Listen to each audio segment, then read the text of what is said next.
Who is destabilizing the South China Sea? Commentary. According to a recent article in the Chinese state-run Global Times, the United States is using the Enhanced Defense Cooperation Agreement with the Philippines to destabilize the South China Sea region. It cites a state-controlled think tank in Beijing, the South China Sea Strategic Situation Probing Initiative, as the source for that claim. As usual with CCP propaganda media, the facts are otherwise. In this case, the reality is a projection of the Chinese regime's sins onto the United States and its allies. Let us ferret out the truth. What the Global Times article actually claims and doesn't. Stripped of the propagandistic framing, the SCSPI report's factual content is: the United States has grown from 5 to 9 EDCA sites in the Philippines since 2016/2023, spent roughly $125 million on base infrastructure and $7.3 million on life support contracts, increased rotational deployments and live-fire exercises, and deployed systems like HIMARS and the Typhoon missile system during exercises. That's it. This is U.S. forces operating on Philippine sovereign territory, at Manila's invitation, under a treaty negotiated and ratified by a democratically elected Philippine government reacting to Chinese pressure that predates the agreement. The word destabilize is never operationalized in the peace. No body count, no seized territory, no coerced neighbor is named as a victim of U.S. action. The word is doing the paper's argumentative work without the paper ever cashing it out. The closest the SCSPI researchers come to a mechanism is restraints and attrition during peacetime. For example, the complaint is that the U.S. presence makes it harder for the Chinese Communist Party to coerce the Philippines. That is a tell, not a rebuttal. The actual chronology of who moved first. 2012, Scarborough Shoal. The CCP seized de facto control of Scarborough Shoal, roughly 120 nautical miles from Luzon, and well within the Philippines' exclusive economic zone, after a standoff, and has denied Filipino fishermen access ever since. Scarborough Shoal fell under China's control after a 10-week standoff with the Philippines in 2012, and the Chinese Coast Guard has maintained a permanent presence there ever since. This predates EDCA implementation by 4 years and is the proximate cause of the arbitration case the Philippines filed in January 2013. 2013 to 2016. The Great Wall of Sand. China dredged roughly 3,200 acres of new land onto 7 Spratly features, Fiery Cross, Subi, Mischief, and others.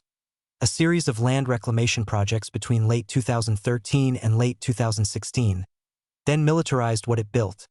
New radar and communications arrays, airstrips and hangars for combat aircraft, and surface-to-air and anti-ship cruise missile systems across the Spratly and Paracel chains. This is part of a decade of unilateral fait accompli by the CCP before the current EDCA expansion. 2016, PCA arbitration. The tribunal at The Hague ruled that Beijing's historic rights claims over maritime areas within its so-called 9-line have no lawful effect unless they are entitled under the United Nations Convention on the Law of the Sea. The ruling held that China's EEZ did not extend to the Spratly chain and found that China had infringed the Philippines' EEZ rights by constructing an artificial island on Mischief Reef. Beijing's response was a categorical rejection of a body it had agreed to be bound by through its ratification of UNCLOS. 9 years later, Beijing continues to describe the award as a piece of waste paper that is illegal, null, and non-binding. The Chinese subsequently enacted the 2021 Maritime Police Law and the Maritime Traffic Safety Law, using vague jurisdictional language not found in UNCLOS, as direct responses to the arbitration. This amounts to a false claim of sovereignty that has been codified into Chinese domestic law specifically to route around a ruling China lost. Gray zone coercion. Here is what is actually destabilizing the region, almost all of which postdates the 2016 arbitration ruling. 2nd Thomas Shoal, 2021 to 2025. Between October 2023 and June 2024 alone, there were 7 documented uses of force, water cannons, ramming, blinding lasers. The June 17, 2024, incident escalated to a violent Chinese Coast Guard boarding of a Philippine Navy boat that injured its personnel. Scarborough Shoal, 2024 to 2025. Water cannon attacks recurred repeatedly.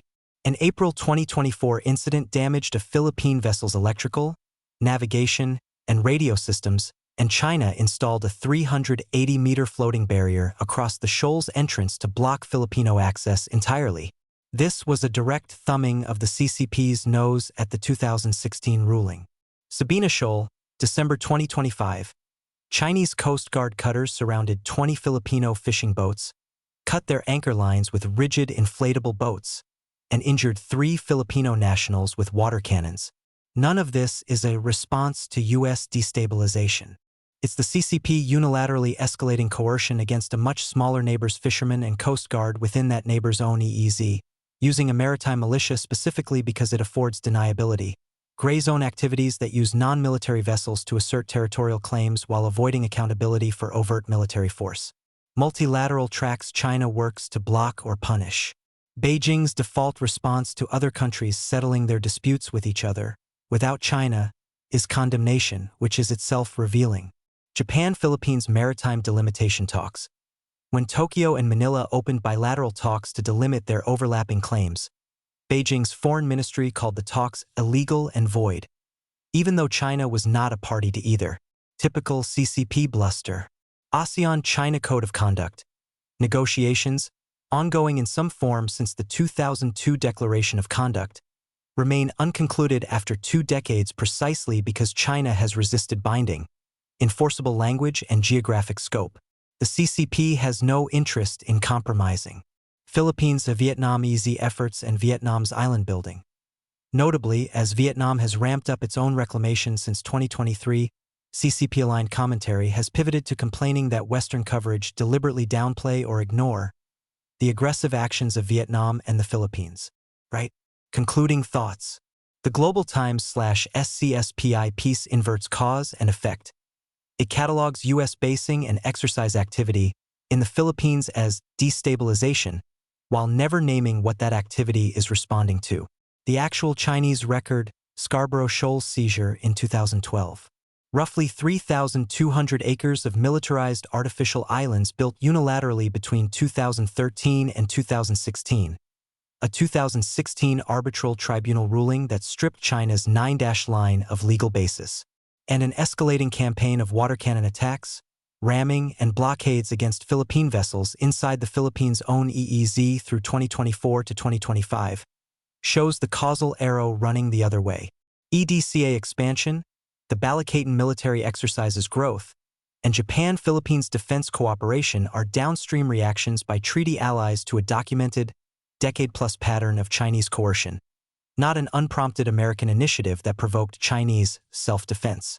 The Global Times piece is best read not as analysis but as an attempt to relitigate, in the court of international opinion, a strategic and legal position the CCP has already lost, by recasting the neighbors and allies' defensive adjustments as the original sin.